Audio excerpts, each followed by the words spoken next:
Sekalipun aku dalam lembah kelam, ku tak takut sebab kau besertaku.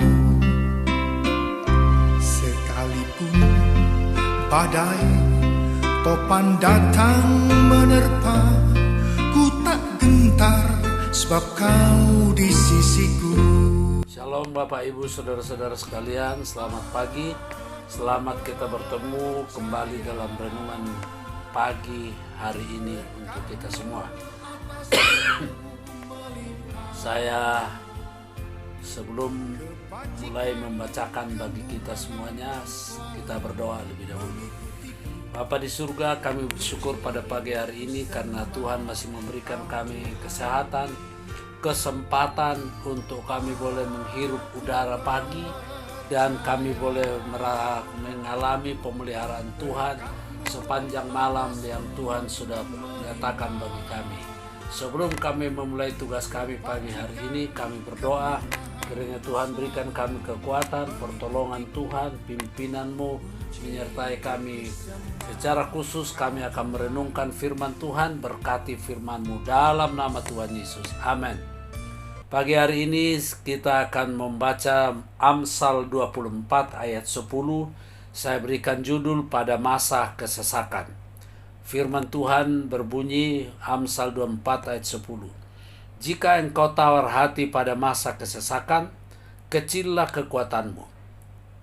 Bapak, Ibu, saudara-saudara yang dikasihi Tuhan, ada kalanya kesesakan dan kesusahan akan datang kepada kita semua dalam hidup ini.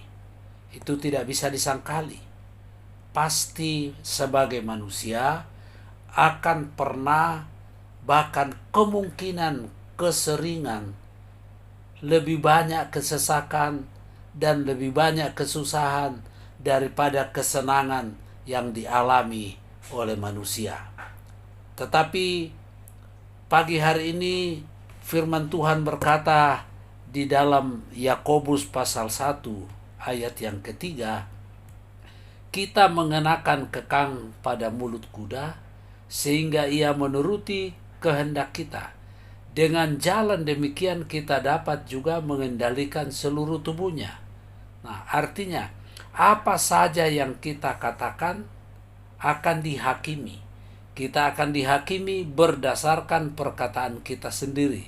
Nah, sekarang kalau kita mengeluh, lalu kita menggerutu karena kesusahan, karena kesesakan, maka hal itu akan terjadi.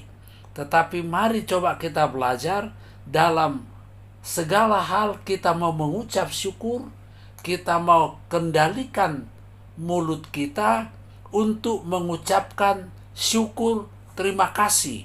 Mungkin kita susah, mungkin kita sesak, mungkin kita sakit, tapi kalau Tuhan masih memberikan kita kesempatan, kita mau belajar bersyukur kepada Tuhan. Sehingga firman ini katakan apa saja yang kita katakan, kita nanti akan dihakimi berdasarkan perkataan kita sendiri.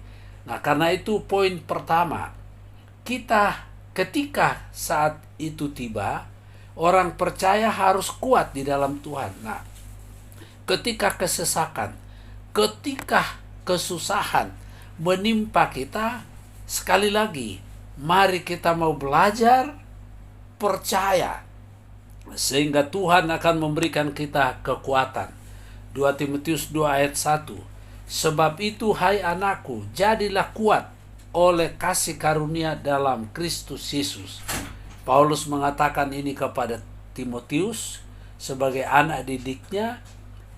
Jadilah kuat, bukan dengan tenagamu, bukan dengan kemampuanmu, tapi kuat oleh kasih karunia Kristus Yesus. Paulus sendiri mengalami penguatan kasih karunia dalam hidupnya. Sekali lagi, Paulus sendiri mengalami penguatan kasih karunia dalam hidupnya. Karena itu dia berusaha menasehati Timotius untuk dikuduskan sama dengan Paulus melalui kasih karunia yang sama pula. Yang kedua, kita harus memandang Tuhan sebagai perlindungan kita. Nah, itu di dalam kitab Ulangan 33 ayat 27, Allah yang abadi adalah tempat perlindunganmu, dan di bawahmu ada lengan-lengan yang kekal yang mengusir musuh dari depanmu. Allah yang abadi artinya Allah yang kekal. Itu tempat perlindungan kita.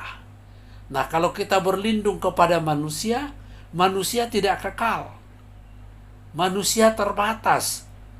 Kita berlindung kepada satu tembok benteng yang kokoh dan kuat, satu kali bisa dia runtuh. Tetapi kalau kita berlindung kepada Tuhan, Allah kita itu kekal.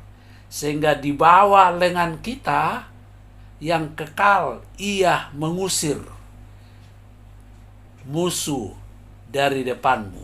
Nah, jadi puji Tuhan. Dan firman-Nya berkata, punahkanlah. Siapa yang dipunahkan? Musuh. Siapa musuh kita? Kuasa-kuasa kegelapan, roh-roh jahat.